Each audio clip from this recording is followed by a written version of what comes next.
The thief यानी कि चोर, ऊ जिसने या जिन्होंने, आउटविटेड यानी कि मात दी, शिकस्त दी चालाकी में, ठीक है, चालाकी में शिकस्त दी या मात दी। किसको? द पुलिस यानी कि पुलिस को, यानी कि चोर जिसने पुलिस को मात दे दी। डिफरेंस यहाँ पे एक चोर होता है जो पुलिस स्टेशन से भी चोरी करता है। बहुत ही इंटरेस्टिंग सी स्टोरी है। जब मैं इसको ट्रांसलेट कर रहा होता हूँ तो आपको बहुत सारे इंग्लिश के वोकैबुलरी मिलेगा, बहुत सारे ग्रामर मिलेगा। इसके साथ साथ किस तरह चीज़ों को ट्रांसलेट करना है ये भी आप सीखोगे। अगर PDF बुक आपको चाहिए आप ज़रूर मुझे मैसेज कर सकते हैं, मेरा व्हाट्सएप नंबर स्क्रीन पर मौजूद है। इस बुक का फ़ायदा है कि यहाँ पे हर स्टोरी की तमाम वोकैबुलरी विद सिनोनिम भी मौजूद है जो यहाँ पे आप देख सकते हो, और तमाम उर्दू ट्रांसलेशन भी मौजूद है जो यकीनन आपको काफ़ी हेल्प करेगा इंग्लिश सीखने में। चलिए स्टार्ट करते हैं अपने सबक को। लिखा हुआ है कि इन द बिजी सिटी यानी कि मसरूफ़ शहर में, इन एक प्रपोजिशन है जिसका मैंने में बिजी यानी कि मसरूफ़, सिटी यानी कि शहर में, किसके? ऑफ लाहौर यानी कि लाहौर, यानी कि लाहौर के मसरूफ़ शहर में। अ नोटोरियस एक बदनाम या एक मशहूर, नोटोरियस कहते हैं बदनाम मशहूर, ठीक है। अ नोटोरियस थीफ यानी कि एक मशहूर चोर, नेम्ड करीम जिसका नाम करीम था, लिव्ड रहता था, विद इस गैंग यानी कि अपनी गैंग के साथ, अपनी ग्रोह के साथ, अपने गुंडों के साथ, ठीक है। यानी कि लाहौर के मसरूफ़ शहर में एक मशहूर व मारूफ चोर रहता था जिसका नाम करीम था। ही वॉज क्लेवर यानी कि वो चालाक था, तेज था, पेशेंट साबिर था यानी कि सब्र करने वाला भी था, एंड स्किल्ड और महारत रखता था, ठीक है। स्किल्ड महारत रखना जिसे हम एडेप्ट भी कहते हैं। किस चीज़ में महारत रखता था? इन ट्रिक्स यानी कि चालों में, यानी कि बहुत बड़ा चालबाज था। दैट कन्फ्यूज जो उलझा देता था, कन्फ्यूज मतलब उलझा देना, जो उलझा देता था, परेशान करता था। इवन द शार्पेस्ट ऑफिसर, अत्ता के तेज तरीन या जहीन तरीन ऑफिसर्स को, अफसरान को। फॉर ईयर्स यानी कि बहुत सालों के लिए, ई एड स्टोलन वो चुरा चुका था, ठीक है। स्टोलन बेसिकली स्टील की थर्ड फॉर्म है, तो इस तरह से ये पास्ट परफेक्ट की सेंटेंस हुआ। वो चुरा चुका था यानी चोरी कर चुका था, फ्रॉम मार्केट्स यानी कि बाजारों से, एंड हाउसेस और घरों से, ठीक है। तो फिर क्या हुआ डिफरेंस? बट लेकिन, वन डे एक दिन, इज ग्रीड यानी कि उसकी लालच, ग्रीड कहते हैं लालच को, is greed led him toward an impossible target, यानी कि उसकी लालच उसे ले गया एक नामुमकिन हदफ की जानिब, ठीक है। इम्पॉसिबल कहते हैं नामुमकिन, जिसे इम्प्रॉबेबल भी कहते हैं, टारगेट कहते हैं हदफ को। यानी कि एक दिन उसने ऐसा उसकी जो लालच था उसे एक नाकाबिल यकीन टारगेट की तरफ ले गया। वो क्या था? द पुलिस स्टेशन इटसेल्फ, यानी कि खुद ही पुलिस स्टेशन था, ठीक है। यानी कि अभी उसका हदफ क्या था? पुलिस स्टेशन में चोरी करना था।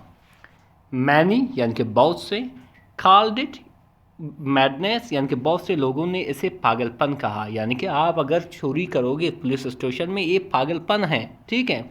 येट फिर भी, करीम साहिट करीम ने इसे देखा, एज द ग्रेटेस्ट चैलेंज एक बहुत बड़े चैलेंज के तौर पर ऑफिस करिए अपने करियर का, ठीक है। यानी कि करीम ने इसको एक बहुत बड़ा चैलेंज समझा कि ये उसके करियर का सबसे बड़ा चैलेंज है और वो इसे करने वाला है, ठीक है।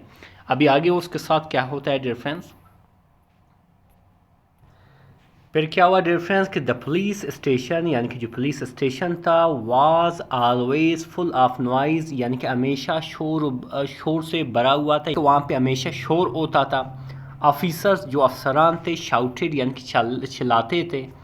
पेपर्स और जो पेपर्स थे, पर्चे थे, या आप कह सकते हो जो कागजात थे, शफल्ड यानी कि बिखरे पड़े थे। एंड और सस्पेक्ट और जो मुल्जिमान थे यानी कि कैदी थे, आर्ग्यूड बहस करते थे या झगड़ते थे, ठीक। आर्ग्यू मतलब बहस करना या झगड़ना। इन सेल्स यानी कि जेलों में, यानी कि जो हालत थी वो काफ़ी हंगामा खेज थी, ठीक है। यानी कि हर तरफ चिल्लाने की आवाज़ थी, पेपर मुख्तलिफ जगहों पे जो है पड़े हुए थे। दूसरी तरफ जो जेल में जितने भी मुल्जिमान और कैदी थे वो बहस मुबाहसा और झगड़े में मसरूफ़ थे। करीम स्टडीड, करीम ने क्या किया? जायज़ा लिया। वैसे स्टडी का मतलब है पढ़ना, लेकिन यहाँ पे इसका मैंने ये जायज़ा लिया। द प्लेस उस जगह का यानी कि पुलिस स्टेशन का, फॉर वीक्स कई हफ्तों तक। ये नोटिस्ड उसने देखा, दैट के द मनी यानी कि जो पैसे थे, कलेक्टेड फ्रॉम फाइन्स जो जमा किए गए थे जुर्मानों से, वाज केप्ट रखे गए थे, इन द वुडन ड्रार एक लकड़ी से बने दर्ज में या दराज में, ठीक है। यानी कि उसने नोटिस किया, उसने इस चीज़ को देखा कि जो पैसे जो जुर्मानों से जमा किए गए थे वो एक जो है लकड़ी से बने दराज में रखे हुए थे, और वो दराज काम पे था इनसाइड द मैन ऑफिस, यानी कि वो मैन ऑफिस में था। द ऑफिसर्स, जो ऑफिसर्स थे, प्राउड एंड केयरलेस, जो मुतकब्बिर या गुरूर वाले और लापरवाह थे, नेवर इमेजिन, यानी कि कभी भी उन्होंने इमेजिन नहीं किया था, तसव्वुर नहीं किया था। इमेजिन को हम विजुलाइज भी कहते हैं, ठीक है। Someone could dare to touch it, उन्होंने कभी तसव्वुर नहीं किया था कि कोई उन्हें आत लगा सकता है, ठीक है। यानी कि उस दराज को आत भी लगा सकते हैं, कोई इतना हिम्मत नहीं करेगा कि उसको आत लगा सकें। करीम्स क्यूरियोसिटी, यानी कि करीम की जो तजस्सुस था, क्यूरियोसिटी मतलब तजस्सुस, जानने की कोशिश, ठीक है, जिसे हम इनक्विजिटिवनेस भी कहते हैं। जो जानने की तजस्सुस था, ग्रीव यानी कि बढ़ गई। एंड और with it is dangerous plan begin to form, और इसके साथ क्या हुआ, उसकी जो ख़तरनाक प्लान था, मंसूबा था, बिगिन टू फॉर्म बनना शुरू हो गया। यानी कि उसकी जो प्लान था उसको बनना शुरू हो गया। बिगिन मतलब शुरू करना, जिसे हम कॉमन्स भी कहते हैं, स्टार्ट भी कहते हैं, इनिशिएट भी कहते हैं, ठीक है। फॉर्म मतलब बनना, टू मेक, ठीक है। तो फिर आगे क्या होता है डियर फ्रेंड्स, फिर आगे लिखा हुआ है डियर फ्रेंड्स के लेट वन इवनिंग, यानी कि एक शाम काफ़ी देर, वैन जब, द स्टेशन वॉज क्राउडेड, यानी कि जो स्टेशन था, पुलिस स्टेशन था, वो भरा हुआ था, कचाखच था, विद विजिटर्स यानी कि ज़ायरीन से। करीम एंटर्ड, यानी कि करीम दाखिल हुआ, जिसे हम स्टेपन भी कहते हैं, दाखिल हुआ, disguised as a poor villager, एक गरीब देहाती के बेस में, ठीक है। डिसगाइज मतलब बेस में। ई और उसने पहना हुआ था, एवियर की सेकंड फॉर्म है, वो उसने पहना हुआ था, टोन क्लॉथ यानी कि पटे पुराने कपड़े पहने हुए थे। वॉक्ड विद अ लिम्प, यानी कि लंगड़ाते हुए चलता था। एंड और कैरीड और उठाया हुआ था, अ ब्रोकन स्टिक, एक टूटा हुआ छड़ी, ठीक है। यानी कि टोटली उसने अपने आप को उसने अपने बेस को बदल चुका था एक गरीब देहाती में, ठीक है। और उसके साथ ये सारे सामान भी थे। फिर लिखा हुआ है डिफरेंस कि नो वन, यानी कि किसी ने भी, सस्पेक्टेड हिम, यानी कि उस पर शक किया। ई पोलाइटली, उसने बड़े अदब से, आस्क्ड द गार्ड, यानी कि उस मुहाफिज को पूछा या मुहाफिज को पूछा, if E Khud rest inside, क्या वो अंदर रेस्ट कर सकता है, आराम कर सकता है। प्रिटेंडिंग, यानी कि ड्रामा रचाते हुए कि वो क्या है, टू बी वीक, यानी कि कमज़ोर होने का, एंड टायर्ड और तकामंदा होने का, ठीक है। यानी कि उसने ऐसा अपने आप को पेश किया कि वो काफ़ी कमज़ोर है और तकामंदा है, तो इस वजह से उसने गार्ड से पूछा कि वो क्या वो अंदर रेस्ट कर सकता है, आराम कर सकता है। The guard waived him in, यानी कि गार्ड ने अपने हाथ से इशारा करते हुए उसे अंदर जाने दिया। टू बिजी, काफ़ी मसरूफ़ था वो guard. With is own conversation, अपने ही गुफ्तगू के साथ, किसी के साथ वो बातचीत गुफ्तगू में मसरूफ़ था। उसने क्या किया, जल्दी से उसे अंदर आने दिया। फिर आगे क्या लिखा है डिफरेंस के, करीम क्वाइटली, यानी करीम बड़ी खामोशी से, ऑब्जर्व्ड यानी कि ऑब्जर्व की, देखा, एवरीथिंग हर एक चीज़ को, ये नोटिस्ड, उसने नोटिस किया, उसने देखा। द ऑफिसर्स वर डिस्ट्रैक्टेड, यानी कि जो ऑफिसर्स थे वो डिस्ट्रैक्टेड थे, उनकी तवज्जो जो था वो अटा हुआ था, वो उलझे हुए थे। विद अ हीटेड आर्ग्यूमेंट्स, यानी कि एक बड़ी ज़बरदस्त बहस मुबाहसे में। ओवर अ रिसेंट केस, एक आलिया मुकदमे में, ठीक है, एक आलिया मुकदमे पर, यानी कि उसने देखा जो ऑफिसर्स थे वो आलिया, एक मुकदमा हुआ था, एक केस हुआ था, उस पर ज़बरदस्त आर्ग्यूमेंट चल रही थी और सारे और डिस्ट्रैक्टेड थे, ठीक है। पेपर्स, यानी कि जो पेपर्स थे, फ्लू अक्रॉस द डेस्क, यानी कि बिखरे पड़े हुए थे, कहाँ पर, डेस्क पर। एंड और नो बडी पेड अटेंशन, और किसी ने भी तवज्जो नहीं दिया। टू द ड्रार, यानी कि उस दराज की तरफ। वेयर, जहाँ पर। द मनी वॉज कैप्ट, यानी कि जहाँ पर पैसे रखे हुए थे। स्लोली, आहिस्ता आहिस्ता से। विद ग्रेट काजन, यानी कि बड़ी एहतियात के साथ। ई मूव्ड क्लोजर, यानी कि करीम जो है करीब गया। इज़ हर्ट, उसका दिल। पाउंडेड, यानी कि तेज तेज धड़कने लगा। बट लेकिन, इज फेस, यानी कि उसका चेहरा। रिमेंड काम, यानी कि उसका चेहरा बड़ा पुरसुकून रहा। ही लीन्ड ऑन इस स्टिक, यानी कि वो झुका अपने स्टिक पर, यानी कि अपनी छड़ी के ज़रिए, यानी कि वो अपनी छड़ी के सहारे झुका। एज इफ़, जैसे, फॉर द सपोर्ट, यानी कि कुमक के लिए, सपोर्ट के लिए। बट लेकिन इज आइज उसकी आंखें स्टेड फिक्स्ड यानी कि जमी रहीं ऑन द ड्रार यानी कि उस दराज पर। ठीक है, फिर आगे क्या होता है डिफरेंस, फिर आगे लिखा कि वैन यानी कि जब, द मोमेंट अराइव्ड यानी कि वो लम्हा पहुंच गया, करीम प्रिटेंडेड यानी कि करीम ने ड्रामा रचाया या ऐसा जाहिर किया, टू कफ लाउडली यानी कि ज़ोर ज़ोर से खांसने लगे, यानी कि उसने ज़ोर ज़ोर से खांसने का ड्रामा रचाया, ड्रोंग रचाया। एंडिंग लो यानी कि नीचे झुकते हुए, टुवर्ड द ड्रार यानी कि उस दराज की तरफ, उस दर्ज की तरफ, विद स्विफ्ट फिंगर्स यानी कि बड़ी तेज़ उंगलियों के साथ, यूज्ड उसने इस्तेमाल किया, इडन ब्लेड एक छुपा हुआ चाकू को, टू लिफ्ट उठाने का, द लॉक यानी कि उस ताला को, अभी यानी कि उसने नहीं खोला था, अभी उसने ताला को हाथ में लाया था, उठाया था। फिर आगे क्या लिखा है रेफरेंस कि द साउंड वाज ड्रोन यानी कि जो आवाज़ थी, इसको जब उसने ताला उठाया था वो आवाज़ जो था वो दब गया। ठीक है, ड्रोन मतलब दब गया, by the noise of quarrel यानी कि झगड़े की आवाज़ से, यानी कि दूसरी तरफ झगड़ रहे थे लोग। ठीक है, उस केस पर ऑफिसर झगड़ रहे थे, तो उस आवाज़ से इसकी ये जो आवाज़ था वो दब गई, यानी कि किसी को सुनाई नहीं दिया।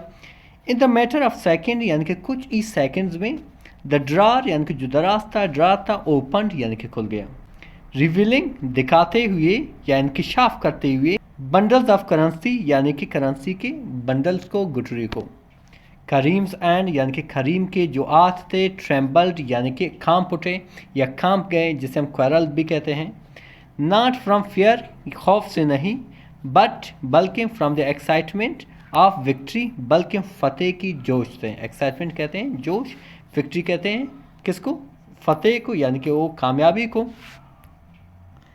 फिर आगे लिखा है रेफरेंस कि he slipped the money into worn out bag यानी कि उसने डाला मनी यानी कि पैसों को कहाँ पे, इन द वर्न आउट यानी कि फटे पुराने बैग में, एंड और स्टेप वापस हो गया, पीछे हट गया, स्लोली आहिस्ता आहिस्ता से। जस्ट देन बिल्कुल उसी वक्त, एन ऑफिसर एक ऑफिसर, टर्न्ड टुवर्ड हिम यानी कि उसकी तरफ मुड़ा, करीम्स अर्थ यानी कि करीम का दिल, स्किप्ड अ बीट यानी कि रुक सा गया। ठीक है, यानी कि उसने धड़कना छोड़ दिया एक सेकंड के लिए। थिंकिंग क्विकली जल्दी से सोचते हुए कि किस तरह करना है, क्या करना है, तो उसने क्या किया, ई प्रिटेंडेड यानी कि उसने डोंग रचाया, ड्रामा किया, टू फेंट यानी कि गिर जाने का, एक कमज़ोरी का।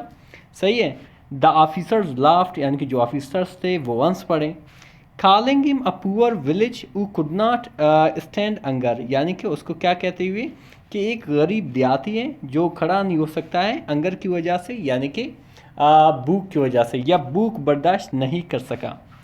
दे थ्रू हिम सम फूड यानी कि उन्होंने उसे कुछ खुराक दिया, वैसे थ्रू का मतलब है फेंका, लेकिन यहाँ पे इसका मैंने दिया। ठीक है, एंड और टोल्ड हिम टू लीव और उसे जाने को कहा, विद इस बैग के साथ, फुल ऑफ स्टोलन नोट्स भरा हुआ था चोरी किए गए नोट्स से, पैसों से। करीम वॉकड आउट यानी कि करीम बाहर निकला, आइडिंग स्माइल यानी कि अपनी मुस्कुराहट को छुपाते हुए, क्योंकि पैसे आ गए थे। फिर क्या हुआ डिफरेंस कि दैट नाइट उस रात, द पुलिस डिस्कवर्ड यानी कि पुलिस ने दरियाफ्त किया, द थेफ्ट चोरी को, यानी कि वो अभी उन्हें पता चल गया कि चोरी हुआ है, एंड और वर इन आउटरेज और बड़े वो गुस्से में थे। दे सर्च यानी कि उन्होंने तलाश की, एवरीवेयर और एक जगह, बट लेकिन द थीफ एड वैनिश्ड यानी कि जो चोर था वो वैनिश हो चुका था, वो गायब हो चुका था। ठीक है, वैनिश किसे कहते हैं, गायब होने को यानी कि डिसअपियर होने को। Into the cities dark alleged यानी कि शहर के अंधेरे गलियों में। करीम सैट करीम बैठा, इन ए स्मॉल रूम अपने छोटे से कमरे में, काउंटिंग गिनती करते हुए, हिसाब करते हुए, द मनी यानी कि पैसों को, विद प्राइड यानी कि बड़ी फ़ख्र से। दो हालांकि, ई न्यू वो जानता था, ई एड रिस्क वो रिस्क उठा चुका था, इज़ लाइफ यानी कि अपनी ज़िंदगी का, ई आल्सो न्यू वो भी ये जानता था कि ई एड आउट स्मार्टेड चकमा दे चुका था, the very people who claim to protect the law उन लोगों को जो दावा करते हैं कि वो कानून की हिफाजत करते हैं, लॉ की हिफाजत करते हैं। ठीक है, इस स्टोरी उसकी कहानी स्प्रेड यानी कि फैल गई, लाइक फायर यानी कि आग की तरह, एंड और वाल सम कस्ट हिम यानी कि कुछ लोगों ने उसे बददुआ की, भला बुरा कहा। Others secretly admired is daring cunning यानी कि दूसरों ने यानी कि बहुत से लोगों ने क्या किया, सीक्रेटली यानी खुफिया तरीके से, या आप कह सकते हो कॉन्फिडेंशियली, एडमायर्ड यानी कि उसकी तारीफ़ की, इज डियरिंग कनिंग उसकी बहादुरी को, उसकी बहादुर अयारी को। ठीक है, अभी पढ़ेंगे डिफरेंस उन वैकेबलरी को जो यहाँ पे इस्तेमाल हुआ था। सबसे पहले आता है थीफ। थीफ कहते हैं चोर को, जिसे हम रॉबर भी कहते हैं, जिसे हम बर्गलर भी कहते हैं। फिर आता है डिफरेंस चैलेंज। चैलेंज कहते हैं चैलेंज को, जिसे हम ट्रायल भी कहते हैं, जिसे हम ऑर्डियल भी कहते हैं। फिर आता है ड्रॉर। ड्रॉर कहते हैं दर्ज या दराज, जिसे पार्चमेंट भी कहते हैं, जिसे हम कैबिनेट भी कहते हैं। क्यूरियासिटी कहते हैं तजस्सुस को, जिसे हम इनक्विजिटिवनेस भी कहते हैं, जिसे हम इंटरेस्ट भी कहते हैं। इसी तरह डिफरेंस आता है स्टिक। स्टिक कहते हैं चड़ी को, ठीक है, जिसे हम स्टाफ या केन कहते हैं। कन्वर्सेशन। कन्वर्सेशन कहते हैं गुफ्तगू को, जिसे हम डायलॉग या डिस्कशन कहते हैं। आर्ग्यूमेंट। आर्ग्यूमेंट कहते हैं बहस मुबासा, जिसे हम डिस्प्यूट कहते हैं, जिसे हम क्वेरल कहते हैं। काजन। काजन कहते हैं एहतियात को, मोहतात होने को, जिसे हम विजिलेंस कहते हैं, जिसे हम प्रूडेंस भी कहते हैं। ब्लेड कहते हैं चाकू को, ठीक है, जिसे हम डैगर कहते हैं, नाइफ कहते हैं। करेंसी कहते हैं पैसा, जिसे हम मनी या बैंक नोट्स कहते हैं। एक्साइटमेंट यानी कि जोश या जोश खरोश, जिसे हम थ्रिल कहते हैं, जिसे हम एक्सलरेशन भी कहते हैं। इसी तरह बैग को कहते हैं, जिसे हम सेग भी कहते हैं, पाउच भी कहते हैं। आउटरेज। आउटरेज कहते हैं गुस्सा, ठीक है, जिसे हम फरी कहते हैं, रैत कहते हैं। कनिंग कहते हैं अयारी को, ठीक है, होशियारी को, जिसे हम क्राफ्टनेस कहते हैं, जिसे हम गाल भी कहते हैं। डिस्गाइज। डिस्गाइज मतलब बेस, ठीक है, जिसे हम कैमोफ्लाज भी कहते हैं, जिसे हम इम्पर्सोनेशन भी कहते हैं। नॉइज़ यानी कि शोर, जिसे हम क्लैमर या अपरोर कहते हैं। इसी तरह डिफरेंस आता है रिस्क। रिस्क कहते हैं ख़तरा, ठीक है, जिसे हम एजर्ट भी कहते हैं और जेपर्डी भी कहते हैं। एस्केप कहते हैं फ़रार होने को, जिसे हम गेट अवे भी कहते हैं, जिसे हम एवेशन भी कहते हैं। सस्पिशन कहते हैं शक शुबा को, जिसे हम डाउट या मिस्ट्रस्ट कहते हैं। विक्ट्री कहते हैं फ़तह को, जिसे हम ट्रम्प और कंक्वेस्ट भी कहते हैं। डिफरेंस हकीकत में बहुत ही इंटरेस्टिंग सी स्टोरी थी और इसमें बहुत सारे इंग्लिश के वोकैबुलरी सीखी, बहुत सारे ग्रामर सीखी। इसके ट्रांसलेशन आप देख सकते हो, नोट भी कर सकते हो। अगर ये पूरी पीडीएफ बुक चाहिए जिसमें बहुत सारे स्टोरी है, बहुत सारे जो है ट्रांसलेशन है, हर स्टोरी की ट्रांसलेशन मौजूद है और हर स्टोरी की तमाम वोकैबुलरी सिनोनिम भी मौजूद है। अगर वो चाहिए आप ज़रूर मुझे मैसेज कर सकते हैं, मेरा व्हाट्सएप नंबर स्क्रीन पर मौजूद है। मिलते हैं अगले वीडियो में। अल्लाह हाफ़िज़।